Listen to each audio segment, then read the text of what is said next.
to the Holistic High Achiever podcast. I'm your host, Kaitlin. This podcast is all about thriving in the modern world without sacrificing your health. It's for all of my fellow high achievers, business owners, mompreneurs, single parents, and hustlers, the people who do so much for everyone else and sometimes at a detriment to their own health. The people who want to do it all, but really need to find a better way without burning themselves out or continuing to put their own health on the back burner. Yes, we'll talk about health, nutrition, and movement and easy solutions to living healthier, but we'll also cover topics like goal setting, building habits and overcoming challenges, and limiting beliefs, which can be applied to any area, including health, so that you can thrive holistically. Thank you for hanging out with me on your drive to work this morning, or whatever time of day you're listening to this, or whatever you're doing. Today, I want to talk about the breakfast of champions, and I do not mean Wheaties. So, have you ever heard that breakfast is the most important meal of the day? Yes, probably. I don't know. I heard that all the time growing up, so I'm just assuming that everyone else has. Yet, it's the meal that we typically rush through and we have the least amount of time for, or maybe you just skip it altogether. And if you're further into your nutrition journey, you probably already know this, but I can almost guarantee that there are ways you can level up breakfast. So, in America, most of what you think of as like typical breakfast foods are a lot of empty calories. You know, they taste good, but they have little to no nutritional value and just leave you feeling like, oh, it tasted good, but I don't actually have any energy and I'm hungry again like 30 minutes later. Think of things like Pop-Tarts and toaster strudels and bagels and muffins and Cinnamon Toast Crunch or other yummy cereals that are basically desserts. None of the foods I just mentioned have a significant source of protein, healthy fat. Most of them don't have a ton of fiber or essential vitamins and minerals. And so without the presence of these nutrients, the empty calories get absorbed really, really quickly, spike our blood sugar, and then lead to storing fat. And we feel this crash when our insulin spikes, and then we're tired and hungry again not too long afterwards. And it can really become this vicious cycle. And I talk about this a lot in my How to Kick the Sugar Habit workshop and with a lot of my clients, because it's a really easy cycle to just fall into. And when you're in the middle of when you think about when you have blood sugar crashes, when you're eating a muffin or a bagel and it doesn't sustain you very long, and then you crash and you're tired and you're hungry and you're in the middle of the crash, what's the first thing you look for to pick you back up? Usually more sugar, more empty calories, a cookie, a 10 a.m. latte, a muffin, a donut, whatever's easy and like reachable and quick that will give you another quick burst of energy, which it does, but then you crash again. And then after lunch, you have lunch, but then after lunch, you're tired fairly quickly again. And so at 3 p.m., you have another pick-me-up, and then up and down the cycle continues. Is this sounding familiar? So I've also worked with quite a few people who either do intermittent fasting or the people who skip breakfast altogether, which is kind of basically the same thing. They just don't call it intermittent fasting. So I want to talk about what defines breakfast. And if you actually split the word up, it's break fast. Essentially, while you're sleeping, you're fasting. And then whenever you put food into your body for the first time, whether it's 6 a.m., 10 a.m., or noon, you are breaking that fast. So call it what you want. Breakfast, brunch, lunch, whenever you put food into your body for the first time that day, what kind of food you choose really matters. And it will have a really big impact on how you feel, not only immediately, but for the entire rest of the day. Your breakfast can literally set the tone for how you're going to feel for the whole day. And when you learn how to do it right, you can feel more energized, more alert, more satisfied, and get a lot more shit done. So I recently started working with this client. She was actually pre-diabetic, and she had a pretty big sweet tooth. She was one of the people who would skip breakfast and then take something quick and easy with like a granola bar with her to work, or like a yogurt cup or something. And she would say like granola bars are healthy, yogurt's pretty healthy. So she'd usually get to work and then eat that around like 8:30 or 9 when she got to work. And then she was hungry again by like 10. But she couldn't take her lunch break before 11:30 because she just has a specific job that's not flexible. So then by the time she got to lunch, she literally felt sick to her stomach and was like starving, but almost didn't want to eat, because if you've ever been that hungry before where you're like past hunger and then you're like, now my stomach just hurts. That's what she felt almost every day. So then she'd have something that was easy on her stomach, like a bagel or like maybe a tiny bit of the sandwich that she brought, and a soda. She was a Coca-Cola person. So then by 2:30, she was starving again. Didn't have anything prepared for snacks, so maybe she'd have an apple because apples are good for you, right? And then when she got home and finally got to eat an actual meal, a like good warm dinner, she had such huge portions that left her stomach hurting again. And then usually some sort of sweet treat right after the stomach ache wore off, which ended up being pretty much before bed, and then gave her a little burst of energy, causing her to then stay up past bedtime and stay up way too late. And this was like a cycle she was in.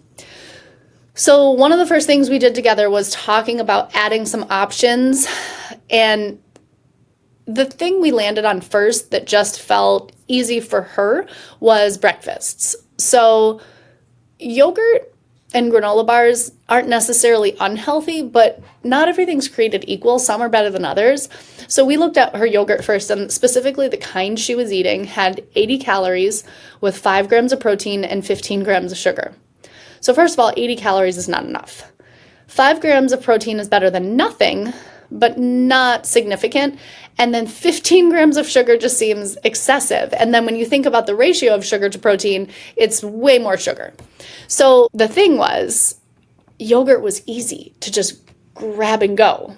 So we brainstormed that was a criterion. She was honest. And I said, I don't want to change that. I'm not going to ask people to start waking up and like cooking omelets and this like really elaborate breakfast, because while it sounds amazing, it's not realistic for the majority of people these days. So we brainstormed some other easy things that still sounded yummy, but ways that we could like level up what she was currently doing. And the things that made the list were, first of all, changing the brand to just a higher protein yogurt, and then adding in some like nut granola, hard-boiled eggs, mini frittatas or like crustless quiches. So she would use a muffin tin and then bake these crustless quiches with whatever veggies she already had and some cheese and seasonings, and then put them in the fridge or even freeze some in like individual containers, and then take out 2 of them to take with her to work.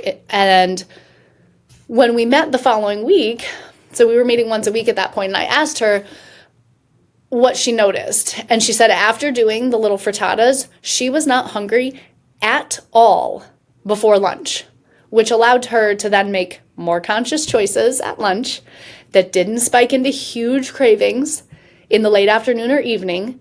And that change was literally the catalyst. And then with a few other snack and like movement tweaks, allowed her to feel so much more energy and start just making better choices in other areas. She lost some weight, and her numbers were in the normal range at her next appointment because she was eating way less sweet stuff without even trying. So I share her story because the switches were so easy for her. And the thing that made the biggest difference was simply leveling up her breakfast. Imagine that. And not that her breakfast was like horrible, but it was time to level it up. She had new goals. She wanted to take things to the next level. And I have come up with tons of ideas for grab and go breakfast with clients. Things like Chobani drinkable yogurts, Kodiak waffles, protein smoothies. Those little egg frittatas are one of my personal favorites. I feel like I recommend that to like every client I work with because they just work so well. You can prepare them once ahead of time. And they even have ones at Costco that you can buy too. If you're like, I'm not going to cook them, but I'll buy them. So, and then even things you don't typically think of as breakfast foods. This is something that I had to break myself of and sometimes talk to about clients. Chicken salad, chicken meatballs, sandwiches, pre-portioned lentil soups to just reheat and eat. Like, thinking of breakfast more as like any other meal. It doesn't have to be a certain type of food, but basically everything can be grab and go if you prepare it ahead of time. There's also a lot more like done for you items. Like I was saying, I help clients. The thing you have to be careful of with the done for you items is they're not all created equal. The things you buy in stores that are like pre-cooked come sometimes with a like super high processed and with a lot of ingredients that aren't necessarily ideal for you. So At some point, maybe I can do another episode on looking at ingredient labels and kind of what to look for. But any breakfast ideas I come up with clients, whether they're grab and go or the more involved, some people do have more time and it's nice, but it's usually the grab and go stuff. The thing they all have in common is that they all typically include more protein, more fiber, some healthy fat, and typically more calories, which is counterintuitive for people when their goal is weight loss, but they're the right calories. And every single person I've made this switch with has seen a dramatic and pretty immediate change. So think about ways that you could level up your breakfast. You don't have to start completely changing what you're doing, but maybe it's just changing the brand of the breakfast item you like. Maybe it's adding to what you're already doing. Some people are also not willing to give up certain things because they just like the taste. So don't. You don't have to give up the things you love. Just think of what you could add in to make it a little bit more balanced. In the example I gave earlier with my client, there were some days, she still took her yogurt, but she was okay switching to a different brand that was higher in protein and lower in sugar, and then adding some high fiber nut granola. And she just noticed a big change even in just that switch alone. I have another client who loves the cereal, and he started adding more nuts to it so that it was higher protein content, and then does eggs sometimes just to have some variety, but the cereal is just so easy. I have another client who loves oatmeal, and instead of using the packets that are full of sugar, we had her use rolled oats and then add some seeds and fresh berries and a little scoop of vanilla protein powder, and she noticed a huge difference right away just in how she felt with having less blood sugar spikes. And the thing about making switches from what you're currently doing is that you're probably just in the habit of whatever you're currently doing. So changing can feel hard initially. But I hope you're seeing the pattern here that it can be worth it. It can be so impactful, and it's often so much easier than you're making it out to be. So remember, progress, not perfection. You do not have to spend an hour every morning to start making yourself this 4-course breakfast, because while it sounds nice, save that for vacation or something. I don't have time for that. I don't think you have time for that. And if you're listening to my podcast, I can almost guarantee you don't have time for that because you're a high achiever. So maybe trying the mini quiche idea. Maybe it's a different brand of cereal with more protein. Maybe it's switching to a higher fiber bread. Whatever you're actually willing to do. Don't focus on the things you're not willing to give up, but what are you willing to do? The only thing left is remembering that they might not all be winners. And the secret ingredient is listening to your body. Try it. Be open to trying, and then pay attention to how you feel, your energy level, how long you feel satisfied, or does the switch extend the amount of time between when you eat and when you feel hungry again. Your body will not lie to you. You just have to pay attention, which most of us are not used to doing. So when I work with clients, we pretty much always do a protein experiment, and in the next episode, I'm going to talk more in depth about protein in general, but we do an experiment to figure out what types of protein and when their body needs the protein, but pretty much always the results show that breakfast should have a good amount of protein, starting your day with a good amount of protein. So if you want to sustain yourself for all the amazing things you have in your day and be the badass you are, make sure you get your protein in for breakfast, and also make sure you're following me on social media, because I often will share different protein ideas for meals and breakfasts and snacks and how to make it easy. So you can find me on Instagram at Kaitlin Rojo, or Facebook, search for a Better Body Wellness Coaching page, as that's where I share the majority of my content for Facebook. And as always, if you're feeling ready to take your wellness to the next level and could use some individualized accountability, and you think you'd benefit from having some one-on-one coaching, just send me a direct message on Instagram and we can chat about setting up a take control strategy session for you.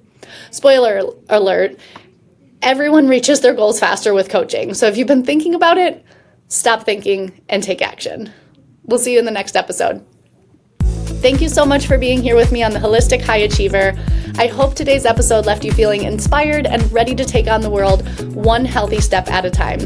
If you enjoyed this episode, please like, follow, subscribe, and leave a review. It helps so much.